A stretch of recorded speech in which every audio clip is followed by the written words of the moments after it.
बिस्मिल्लाहिर्रहमानिर्रहीम। अस्सलाम वालेकुम व्यूअर्स, आपने घर में दाल चावल तो बहुत बार बनाए होंगे, लेकिन मज़ेदार दाल की रेसिपी जो आज मैं आपके लिए लेकर आई हूँ वो बहुत ज़्यादा टेस्टी और मज़ेदार है। ये दाल दिखने में जितनी ज़्यादा मज़ेदार लग रही है तो खाने में इसका टेस्ट लाजवाब है। तो रेसिपी बहुत आसान है, वीडियो को लास्ट तक ज़रूर देखिएगा। तो चलिए आइए अपनी रेसिपी स्टार्ट करते हैं। तो इस मज़ेदार दाल को बनाने के लिए 2 कप मूँग की दाल को आधा घंटा भिगो के अच्छी तरह से धो लिया है। अब हमने अपने पतीले को लो फ्लेम पे रख दिया है और दाल जो हमने धो के रखी थी उसको इसमें डाल देते हैं। अब ये थोड़ी सी रह गई है तो इसमें थोड़ा सा पानी और डाल के इसमें डाल देते हैं। फिर इसमें 2 से 3 गिलास पानी और डाल देना है। पानी के बाद इसमें 1 टेबल स्पून नमक, 1/2 टेबल स्पून गरम मसाला पाउडर, 1 टेबल स्पून हल्दी, 1 टेबल स्पून लाल मिर्च पाउडर और 1 टेबल स्पून धनिया पाउडर का डालना है। इन मसालों के बाद अब हम इसमें डालेंगे 4 कटे हुए लहसुन, 1 कटा हुआ प्याज, 3 कटे हुए टमाटर और 3 कटी हुई हरी मिर्च। हरी मिर्च को आप अपने टेस्ट के मुताबिक कम या ज़्यादा कर सकते हैं।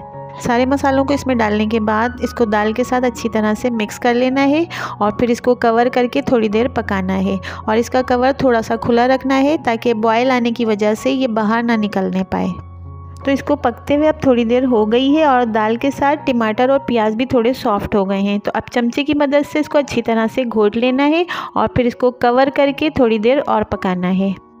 घोटने के 10 मिनट के बाद अब दाल मसालों के साथ अच्छी तरह से पक चुकी है और इसमें बहुत अच्छी सी खुशबू भी आ रही है। और ज़्यादा खुशबू के लिए आप इसमें कड़ी पत्ता भी डाल सकते हैं। तो हम इसमें डाल रहे हैं 1 प्याली कटा हुआ हरा धनिया और हरा धनिया का टेस्ट लाने के लिए हम इसको दाल के साथ 2 से 3 मिनट और पकाएंगे। फिर हमारी दाल रेडी है और हम इसको बघार लेंगे।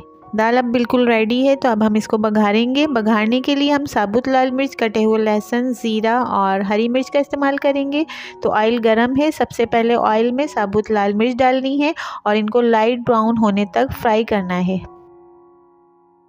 तो मिर्च लाइट ब्राउन फ्राई हो चुकी हैं। अब कटे हुए लहसुन को इसमें डालते हैं और इसको भी लाइट ब्राउन फ्राई कर लेते हैं।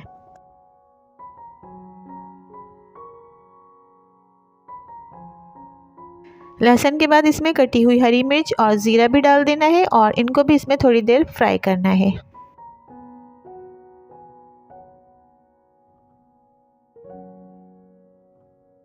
सारी चीज़ें अच्छी तरह से फ्राई हो गई हैं तो अब इससे दाल को बघार देते हैं।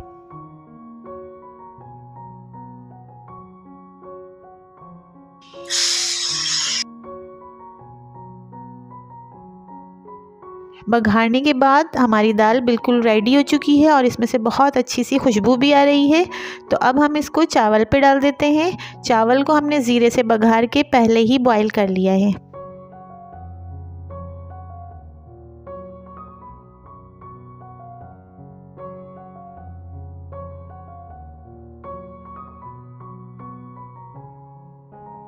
अब मज़ेदार से दाल चावल सैलेड और अचार के साथ खाने के लिए बिल्कुल रेडी हैं। आप लोग इसको अपने घर पे ज़रूर ट्राई करिएगा। इंशाल्लाह आपके सब घर वाले इसको बहुत पसंद करेंगे और जो भी खाएगा उंगलियां चाटता रह जाएगा।